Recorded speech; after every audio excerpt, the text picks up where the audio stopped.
Well, what we have behind me is what we're calling our beta truck. It's our second heavy-duty fuel cell electric vehicle truck. And the first truck we made we called that the Alpha, and it's been operating about a year in California, doing real-world drayage. Now, drayage is basically hauling containers from the ports to the rail yards or to neighboring various different warehouses. But what we wanted to do was look a little bit more into the way it was packaged and consider, if we were to do this more commercially, what type of design might we do? And Beta really is an improvement in that area. We've added range, so we go from 200-mile range to 300-mile range by adding 2 more tanks. Now, would the driver know if there's any difference when he's inside that truck? Is everything fairly concealed? Well, as far as the hardware goes? The driver will absolutely know, because for one, his whole body won't shake when he turns over the key, right? A diesel engine is very, very harsh environment. So the driver will absolutely love it, and our drivers that are driving around, they give us that feedback.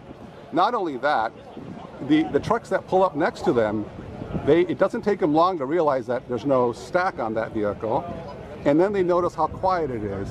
So all of our drivers are getting thumbs up from the other drivers, and the whole community is really excited about the future technology that's available here. Well, what does this say about Toyota's commitment to a zero-emission world? Well, I mean, Toyota has a 2050 commitment in which we are looking at a variety of different environmental initiatives. But fuel cell electric vehicles is one key step. In ZEV vehicles or zero-emission vehicles, you can have a battery on board, or you can have hydrogen on board. There's 2 ways to store the energy to drive an electric motor on board, and they both have their applications. We don't believe that all vehicles will be BEV, or that all vehicles necessarily have to be hydrogen fuel cell. But there will be applications where one is better than the other. So therefore, we're actually developing both. What we're seeing behind me is our application to a heavy-duty truck. Are you working with one particular manufacturer of the vehicles themselves, or? At this point, we can't really talk about what we might do in the future. I mean, we have purchased a Kenworth truck. It's a good company. They make good vehicles, and it was a good body for us to retrofit into. But as for the future, no, I can't say anything what we might be doing.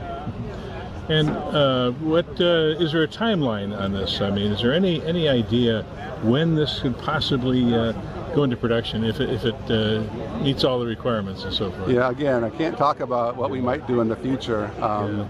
All we can say is that we've made 2 trucks, and if you know Toyota, we don't just make trucks just for show or just to make a headline. There's usually a purpose for why we are doing this type of work. So you could read into that there's probably going to be something else, but I can't say anything more. Well, congratulations. You really pulled off a big one here today. Thank you.